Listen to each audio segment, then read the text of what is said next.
खवातीन पर गलत चाल चलन का इल्ज़ाम लगाना कोई नई बात नहीं।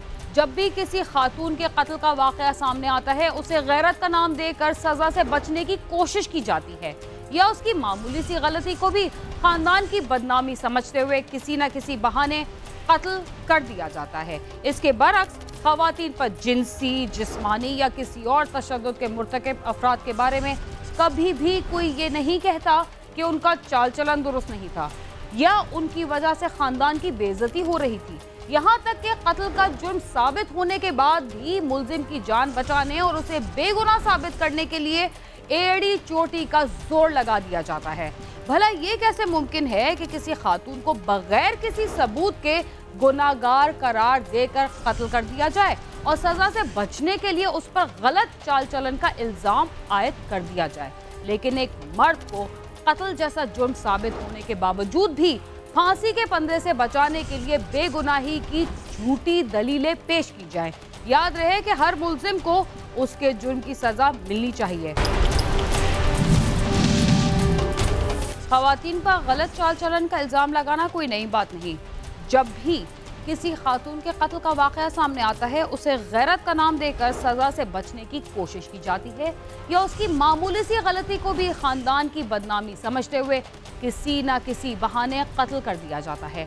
इसके बरक्स खवातीन पर जिनसी, जिस्मानी और किसी तशद्दुद के मुर्तकिब अफराद के बारे में कभी भी कोई ये नहीं कहता कि उनका चाल चलन दुरुस्त नहीं था या उनकी वजह से खानदान की बेइज्जती हो रही थी। यहाँ तक कि कत्ल का जुर्म साबित होने के बाद भी मुल्जिम की जान बचाने और उसे बेगुनाह साबित करने के लिए एड़ी चोटी का जोर लगा दिया जाता है। भला ये कैसे मुमकिन है कि किसी खातून को बगैर किसी सबूत के गुनाहगार करार देकर कत्ल कर दिया जाए और सजा से बचने के लिए उस पर गलत चाल चलन का इल्जाम आयद कर दिया जाए, लेकिन एक मर्द को कत्ल जैसा जुर्म साबित होने के बावजूद भी फांसी के फंदे से बचाने के लिए बेगुनाही की झूठी दलीलें पेश की जाएं। याद रहे कि हर मुल्जिम को उसके जुर्म की सजा मिलनी चाहिए, मगर इसमें औरत और मर्द की तफरीक को भी खत्म होना चाहिए। क्या सिर्फ औरत ही गुनाहगार और मुजरिम होती है? ऐसा नहीं होता। जुर्म तो कोई भी कर सकता है, चाहे वो मर्द हो या औरत। इसलिए हमें औरत और मर्द के बजाय सिर्फ जुर्म की नौइयत को देखना होगा।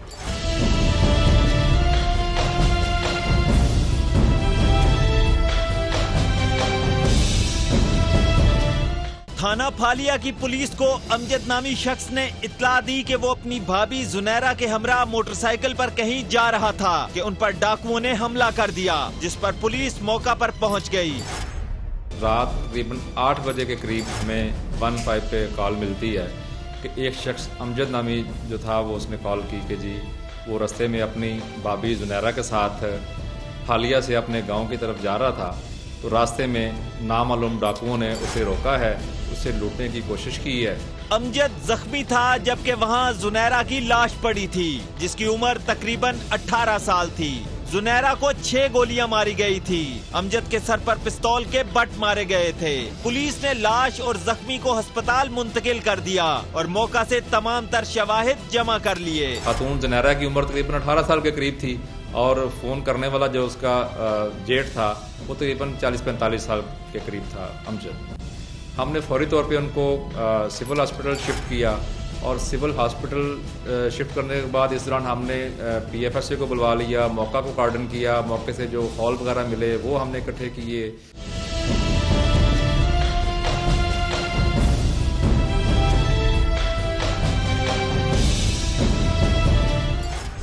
कत्ल करने वाले मुल्जिमान अपनी तरफ से पूरी मंसूबाबंदी करते हैं कि वो कैसे कत्ल करेंगे और फिर कानून के शिकंजे से बच निकलने में कामयाब होंगे, लेकिन ऐसा कम ही होता है, इसलिए कि कातिल वारदात के दौरान कोई ना कोई ऐसी गलती ज़रूर कर देता है जिसकी वजह से उसकी सारी मंसूबाबंदी बेनकाब हो जाती है और वो आसानी से कानून की गिरफ्त में आ जाता है।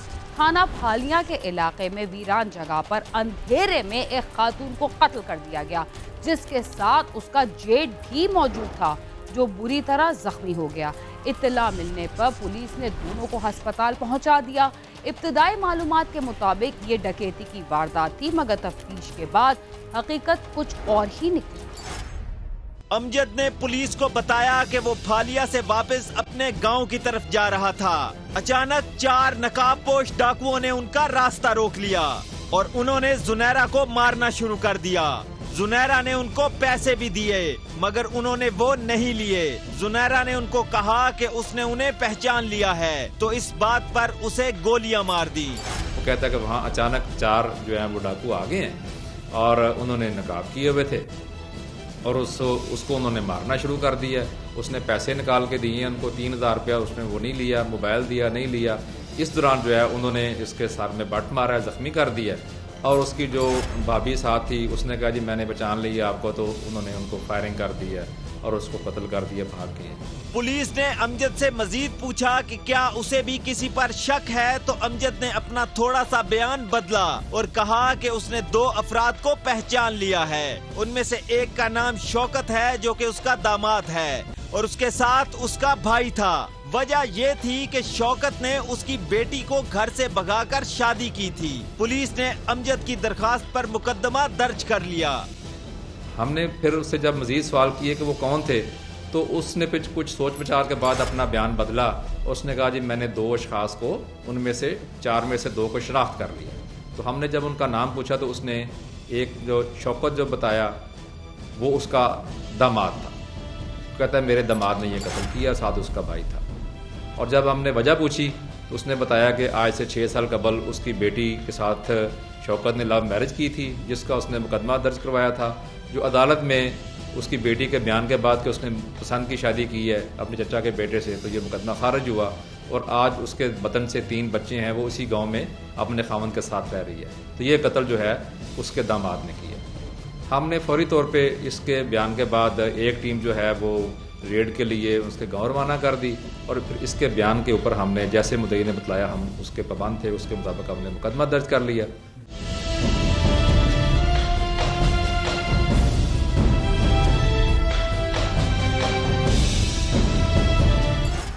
अमजद ने नामालूम अफराद के खिलाफ मुकदमा दर्ज कराया कि उन्होंने डकैती की कोशिश की थी जिस पर उसकी भाभी ने मुजाहिमत की थी, जिसके नतीजे में उसे गोलियां मार दी गई और वो भी जख्मी हो गया। पुलिस ने अमजद के दामाद को गिरफ्तार कर लिया और उनसे तफ्तीश शुरू कर दी और साथ ही मौका का भी मुशाहिदा किया, जहां से पुलिस को किसी किस्म के मज़ाहमत के शवाहिद नहीं मिले। इसलिए पुलिस को इस वारदात के हवाले से शकूक पैदा हो गए। हमने जब ये तमाम अपने जरूरी काम मुकम्मल कर लिए और जब उन मुल्ज़मान को जो नामजद उसने कर दिए थे उनको जब इंटरोगेट किया तो उन्होंने बताया कि वो सारे भाई जो हैं वो सफ़ेदी का काम करते हैं, पेंट का काम करते हैं, घरों में गरीब आदमी हैं, मजदूरी करके कमाते हैं, उन्होंने ये काम नहीं किया। असल में जो अमजद है उसको गुस्सा है कि हमने उसकी बेटी से शादी की है तो वो उस वजह से हमारा नाम दिया। जब हमने मज़ीद तफ्तीश की तो ये बात हमें नज़र आ गई कि ये कातिल नहीं है, कत्ल की वजह कुछ और है। दूसरी बात, पुलिस ये भी सोच रही थी कि इतने अंधेरे में इसने नकाबपोश डाकुओं को किस तरह पहचान लिया, जबकि एक नुक्ता ये भी था कि डाकुओं ने एक मर्द को तो सिर्फ एक बट मारा मगर एक कमजोर लड़की को 6 गोलियां मार दी। पुलिस ने इन शकूक की बिना पर मुद्दई को ही जेरे तफ्तीश कर लिया, जो ज्यादा देर सच न छुपा सका। और जब मैंने इस एंगल से तफ्तीश शुरू की और गांव से शादी इकट्ठे करनी शुरू कर दी, इसकी रेपो का पता किया, मुख्तलिफ लोगों से मिले, इसके ऊपर हमने नजर रखनी शुरू कर दी मुद्दई के ऊपर, और बहुत सारी मुझे जब एविडेंस मिली तो फिर मैंने बेगना मुल्ज़मान को फारग करने के बाद असल जो मुकदमे का मुद्दई था FIR का अमजद, जो कि मकतूला का जेठ था, उसको शामिल तफ्तीश करने का प्रोग्राम बनाया और उसे तलब करके मैंने उससे सवाल जवाब किए और सिर्फ मुझे ज़्यादा से ज़्यादा 20-25 मिनट लगे हैं। जब मैंने साइंटिफिक तरीके से तफ्तीश की है तो उसने सारा राज उगल दिया कि उसने ये कत्ल असल में खुद ही किया है, कोई इसका कातिल ना है। मुद्दई को शामिल तफ्तीश किया, इंटेरोगेशन की, 1-2 दफ़ा बुलाया मैंने उसको, तो मैंने उससे पूछा कि उसको 6 गोलियां लगी हैं तो आपको क्यों नहीं उन्होंने कुछ कहा, वजह क्या थी उसको 6 गोलियां। उसने अमजद ने बताया, जो मुद्दई मारा था, उसने बताया कि उन्होंने लड़की जो है मेरी भाभी, उसने शनाख्त, उनको शक हो गया था कि उन्होंने शनाख्त कर ली है।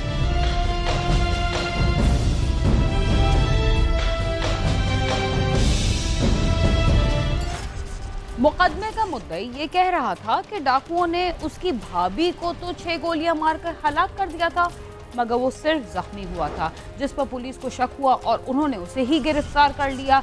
देखते हैं कि मुकदमे का मुद्दई जो कुछ कह रहा था क्या वो दुरुस्त था। लेकिन प्रोग्राम क्राइम सीन में वक्त हुआ एक मुख्तसर से वक्फे का, जिसके बाद हम दोबारा आपके साथ होंगे। तब तक आप समा के साथ ही रहिए। प्रोग्राम क्राइम सीन में एक बार फिर खुशामदीद।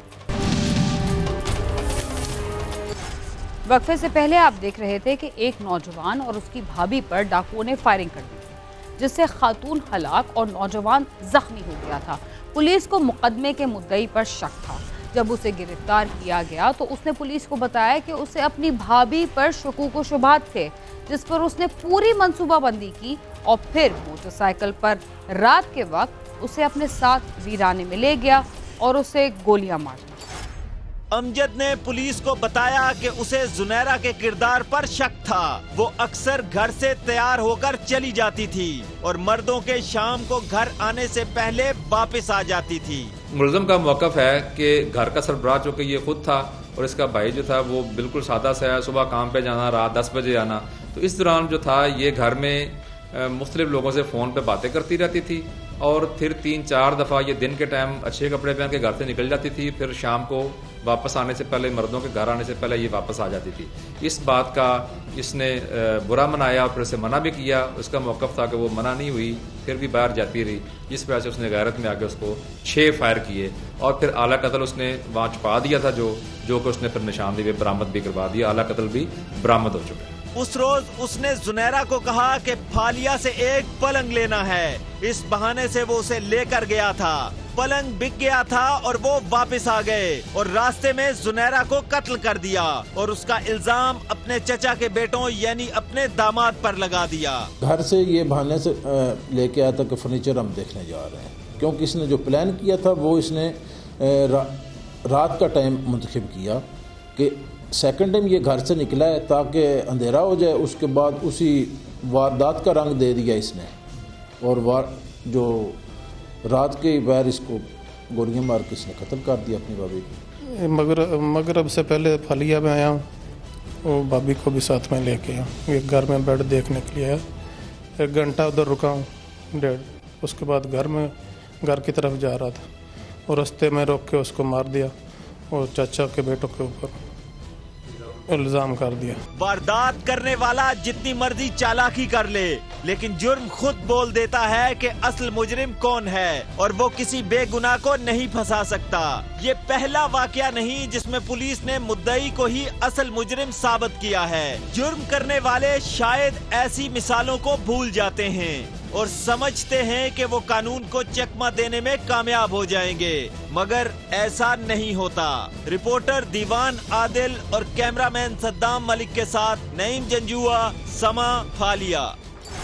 मुख्तलिफ वेबसाइट्स और एप्स पर हमें मुख्तलिफ ब्लॉग्स देखने को मिलते हैं। इन पर हर वक्त नित नई वीडियोस अपलोड होती रहती हैं। कहीं कॉमेडी, कहीं ग्लैमर और कहीं असलहे की नुमाइश नजर आती है। बास नौजवान खुद को डॉन साबित करने के लिए अजीब और गरीब किस्म की वीडियोस भी बनाते हैं। यही नहीं बल्कि अब तो कई अदाकार और फनकार मुख्तलिफ साइट्स पर लाइव शो करते दिखाई देते हैं। ऐसे ही कमालात दिखाने, शोहरत पाने और इलाके में अपना दबदबा बनाने के लिए 4 नौजवानों ने एक शख्स को इंसानियत सोच सलूक का निशाना बना डाला। आइए जानते हैं ये नौजवान कौन थे और उन्होंने सस्ती शोहरत के लिए क्या तरीका इख्तियार किया। नवाकोट पुलिस को इतला मिली कि उनके इलाके में 4 अफराद एक नौजवान को अगवा करके तशद्दुद का निशाना बना रहे हैं, जिसकी वीडियो एक सोशल मीडिया साइट पर लाइव चल रही है। पुलिस हुकाम के हुक्म पर डीएसपी नवाकोट की क़यादत में मुख्तलिफ पुलिस पार्टियों ने इलाके में चेकिंग शुरू कर दी।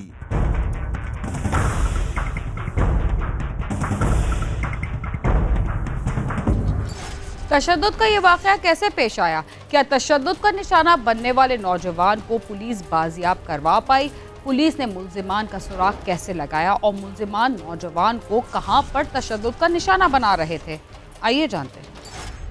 पुलिस को बंद रोड के करीब दौरान चेकिंग की इत्तला मिली कि अब्दुल रहमान वगैरह 4 नौजवान एक शख्स को जबरदस्ती पकड़कर अपनी छत पर ले गए हैं, जिस पर पुलिस ने फौरी तौर पर वहां छापा मारा तो अब्दुल रहमान और जीशान वगैरह एक नौजवान अकरम को गन पॉइंट पर तशद्दुद का निशाना बना रहे थे। वो साथ ही मोबाइल फोन के जरिए वीडियो भी लाइव दिखा रहे थे। ये बात सामने आई कि कुछ लड़कों ने एक 6-7 लड़कों ने एक लड़के अरसलान अब्दुल रहीम नामी लड़के को अगवा कर अपनी छत पर ले गए और उसको शदीद तशद्दुद का निशाना बना रहे, जो कि उनकी मुखबर की इस इत्तला को दुरुस्त जानते हुए रेड किया गया। इस दौरान ये बात भी सामने आई कि वो उसकी वीडियो बनाते हुए उसको सोशल मीडिया के ऊपर लाइव कर रहे हैं। पुलिस ने अब्दुल रहमान और ज़ीशान को गिरफ्तार कर लिया, जबकि 2 मुलजमान पुलिस के आते ही फरार होने में कामयाब हो गए। में 2 लड़के अलबत्ता जिस वक्त ये रेड हुआ है तो रात की तारीकी भी थी, तो ऊपर छत पर ये कमरा था, तो वो वहाँ उस दौरान वो फरार होने में कामयाब हुए। इनको आइंदा चंद ही घंटों में इंशाअल्लाह ताला उनको भी हस्ब ज़ाब्ता गिरफ्तार कर लिया। ये नवाकोट पुलिस की अल्हम्दुलिल्लाह एक बड़ी अहम कामयाबी है और जराइम की बेखनी में एक अहम कदम है। पुलिस ने मुकदमा दर्ज करके तफ्तीश शुरू कर दी है। पुलिस का कहना है कि दीगर मुलजमान को भी जल्द ही गिरफ्तार कर लिया जाएगा। मुलजमान ने इलाके में अपना रोब दबदबा बनाने के लिए नौजवान को अगवा करके तशद्दुद का निशाना बनाया और साथ ही वीडियो लाइव की। एक मशहूरी बनाने के लिए और के इलाके में लोग इनसे डरे, ये दहशत फैलाने की कोशिश की है, लेकिन अल्हम्दुलिल्लाह ये नवाकोट सर्कल तमाम अफसरान बाला इनकी हिदायत पर ये ज़ीरो टॉलरेंस है। किसी भी किस्म की गैर कानूनी कार्रवाई, इस किस्म के जो मामलात हैं, किसी को भी कानून हाथ में लेने की इजाज़त नहीं दी जाएगी। तो उस पर हमने ये काउंटर करते हुए इनको ये गिरफ्तार किया है। पुलिस ने छत पर ले जाकर नौजवान को तशद्दुद का निशाना बनाने वाले नौजवानों से तफ्तीश शुरू की, तो मामला ऐसा नहीं था जिस तरह बयान किया गया। देखते हैं गिरफ्तार होने वाले मुल्जिमान का इस सिलसिले में क्या कहना है और वो नौजवान को अगवा करके अपने साथ क्यों ले गए। गिरफ्तार मुलजमान का कहना है कि अकरम नामी नौजवान गली में से गाड़ियों के शीशे चोरी कर रहा था, जिसे रंगे हाथों पकड़ लिया। पुलिस को इतला देने की बजाय खुद ही कानून हाथ में ले लिया, जिस पर शर्मिंदा हैं। हमने गेट पर पकड़ा था तो गलती की, हमने पुलिस को इन्फॉर्म नहीं किया, कानून हमने अपने हाथ में ले लिया। तो माजरत चाहते हैं, हमने उस पर तशद्दुद किया, माफ़ी चाहते हैं। मोहल्ले में पहले भी कई बार इसको पकड़ाया गया, लोगों ने देखा भी है इसको, तो गलती हो गई है, कानून हमने अपने हाथ में लिया, तो माफ़ी चाहते हैं। आज के बाद ऐसे कोई कदम नहीं उठाएंगे। नहीं, ऐसी कोई बात सरेदस्त तो सामने नहीं आई। अभी तो यही है कि ये इन्होंने सिर्फ अपनी बदमाशी और अपनी गुंडागर्दी जाहिर करने के लिए ये सब कुछ किया है। ये तो अब बाद में अपनी ये बात कर रहे हैं। मुलजम ज़ीशान का कहना है कि वो तो शादी पर जा रहा था, शोर सुनकर छत पर चला गया, जहां अब्दुल रहमान वगैरह अकरम को मार रहे थे। वो छत पर पहुंचा ही था कि पुलिस आ गई और वो पकड़ा गया। मैं घर पे था, मेरे ये घर लेके आए, मुझे इस चीज़ का इल्म नहीं था बिल्कुल भी। मैं वीडियो में भी आप देख लें कि मैं तैयार होकर बैठा हुआ था, मैं शादी में जा रहा था। वीडियो से रिलेटेड मुझे नहीं पता कि वीडियो वहाँ पे बैठ के किसने बनाई है। ना ही मैं टिकटॉक यूज़ करता हूँ, ना ही मेरी टिकटॉक से अपलोड हुई। हाँ, में से कोई हमारा दोस्त था जिसने ये वीडियो अपलोड की। वेपन नहीं था, सिर्फ मेरे वालिद साहब का था, लाइसेंसी था, तो वो सर ऊपर रूम में था, तो वो मेरे पास था उस टाइम। पुलिस हुकाम का कहना है कि मुलजमान से असला भी बरामद किया गया है, उनसे तफ्तीश जारी है। जल्द ही दीगर मुलजमान को भी गिरफ्तार करके कैफे करदार तक पहुंचाया जाएगा। मुतासरा नौजवान ने वज़ीर आला पंजाब से अपील की है कि उसकी दादरसी की जाए और इंसाफ दिलाया जाए। कैमरामैन इशफाक अब्बासी के साथ आमिर शहजाद, समा, लाहौर।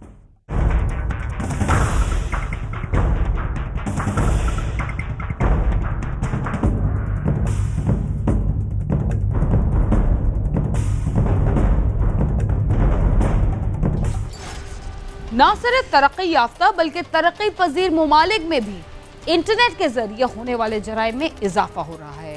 सोशल मीडिया को भी नौजवान तफरीह के बजाय जराइम के लिए इस्तेमाल करने लगे हैं, जिससे न सिर्फ उनकी तालीम पर बुरे असरात मुरतब हो रहे हैं, बल्कि वो मुख्तलिफ जराइम का शिकार होने के बाद अपनी ज़िंदगी से भी खेलने लगे हैं। इस वबा से निमटने के लिए हम सबको एहतियात की ज़रूरत है ताकि हमारी नौजवान नस्ल इससे महफूज रहे। इसके साथ ही क्राइम सीन अपने इख्तिताम को पहुंचता है। अगर आप हमसे रब्ता करना चाहते हैं तो हमारा पता है cs@sama.tv। इसके अलावा आप ट्विटर, फेसबुक और यूट्यूब पर भी हमसे रब्ता कर सकते हैं और हमारा प्रोग्राम भी देख सकते हैं। बीना खान और क्राइम सीन की टीम को इजाज़त दीजिए और देखते रहिए समा।